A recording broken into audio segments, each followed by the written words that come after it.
Kung biro lang ang daigdig, tayo yung punchline. The fun is running for centuries and how we are being delivered in this life cycle. Ang taas ng tingin sa sarili natin eh. Top of the food chain daw, most already bypassed the life or death level of survival. Hindi ka na mismo ang gagalaw kasi may mag-aabot na lang sa'yo. Just give the corresponding payment. Relatively easy, wala man maabot, pagtrabahuan mo lang. If you don't have the medium for value exchange, well, you have to go back to the basics. Earn it from the jungle. Pero kahit anong gawin mo, nakapatong pa rin sa iisang laylayan. Buhay mo ngayon, kapalit ng buhay mo bukas. We started from practically free resources. Libre. Nandyan na sa paligid, kailangan mo lang alamin kung paano o pwede i-consume. Wala kang maabutan ng bayad sa pagkuha mo. Then, we shifted how we do things. Gumawa tayo ng sistema na ang halaga ng pwede mong makuha ay nasa isang middleman. We call it money. It represents the value of our resources but on itself becomes less and less valuable. Tapos sabay tapal at dikta ng bigat na mga pwede mong makuha. Pagkain mo? Priced. Tirahan mo? Priced. Para makasama siya? Priced. Iinom ka ba? Priced. Gusto mong huminga? Priced. Kaya ang isa sa madalas na tanong kapag first time mo makausap ang isang tao ay, what do you do for a living? Nakakailang minsan yan, lalo na kung hindi ganun kalakas ang dating o hindi mo ma-describe kung ano yun. The bitter part to that question is the last section, for a living. Na kapag hinimay-himay mo, iba talaga ang dating. Ang pinakabanat ay ano ang ginagawa mo para mabuhay. Curious sila na ikaw, na buhay pa rin ngayon, kung paano mo nagawa. Because even the person asking it is aware that we should have something to afford living. Hindi na nga tayo human being at this point. We are now more of a human doing. You have to do, not just have to be. Magbayad ka kung gusto mong mabuhay. Ang masaklap pa sa karamihan, hindi na sila nagtatrabaho para mamuhay. Nagtatrabaho na sila para lang mabuhay. We have the capacity to do things on our own. We create things, we build them. Pero kahit pabanguhin mo pa yung tawag, gastos lang ang tingin sa atin ng nasa tuktok. Boss mo man yan, idolo o pinuno. The sequence continues even you move up the ladder. May professional na tawag dyan. It's human resources. Ito naman tayo, tamang sali rin. Wala eh. We have to participate if we want to keep up. Kaso, kailangan ba talaga? Kailangan ba na mapabilang ka para may mabilang ka?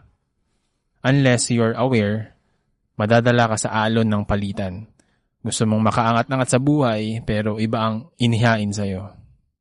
All are promoted, and the position is named customer. Binigay natin ng upuan sa shopping basket. Sa mata na karamihan, cubicles or office rooms are the form of upgrades. Nandun na tayo sa pagiging komportable, but accompanied with hidden fees.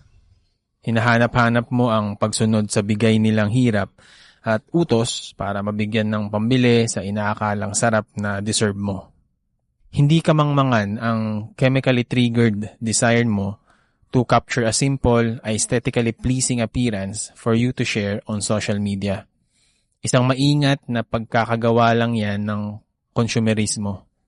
Enough dose of panic while you're running on a treadmill that has no stop button. Madali na ang pagbili. You have various modes of payment. The more enticing is debt or the pay later scheme.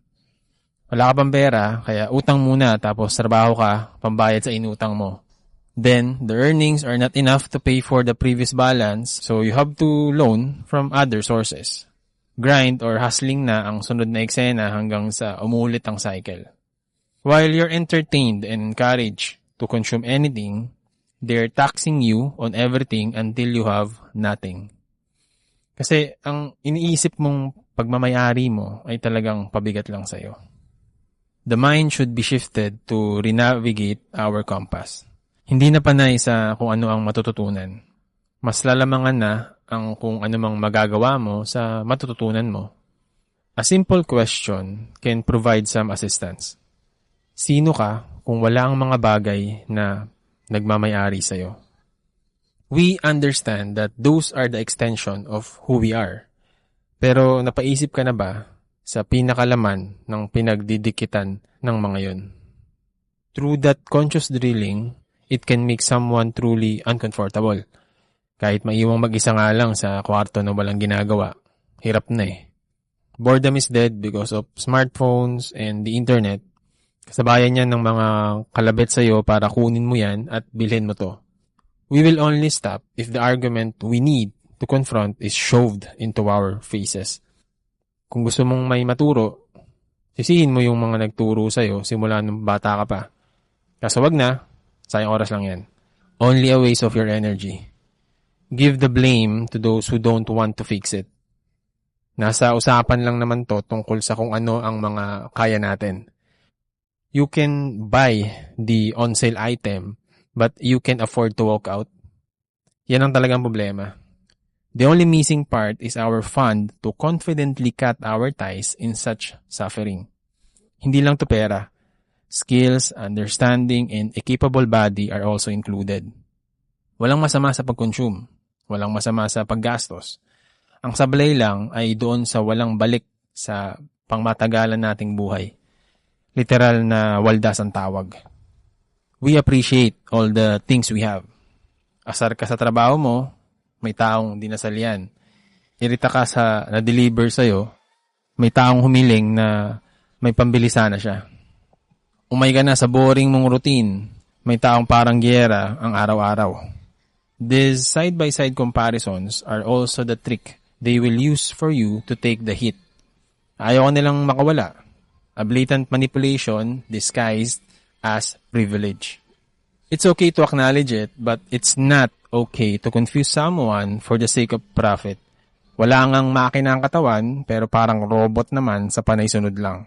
You let them persuade you by touching your sour spot, even though the usage is not needed. Baril lang naman daw, pero mahal kung susumahin. It's getting harder and harder to resist it. Mas kilala ka nila kaysa sa kilala mo ang sarili mo. Designing your own principle is the key. Habit creation, system reformation, and friction placement are the seeds. Total, uso naman dito sa Pinas ang mga deboto. Gawin mo na dito. Madahilan ka sa ibang style pa naman. Pwede mong sabihin na napapanis ang motivation, tapos napapagod ka sa panay pilit para sa disiplina. E di, yung devotion na lang ang gamitin mo. Hindi nakabase yan sa gana o tulak ng sarili.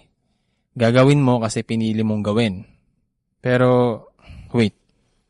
There's still a chance you don't know what to choose. Baka ayos lang din naman ang lahat ng nangyayari pala. Maybe this is better than you thinking it all by yourself. Maybe it's better na sila na ang mag-dictate ng paglalaanan mo kasi mangmang ka naman sa kung saan talaga dapat ilagay yan. Win-win situation. Kumita sila, may nakitaan ka. Parang pwede na pala ang mga to sa'yo. Mukhang mapayapa naman ang society at the outset. I think you agree to this, right? For your answer, pag-isipan mo mabuti.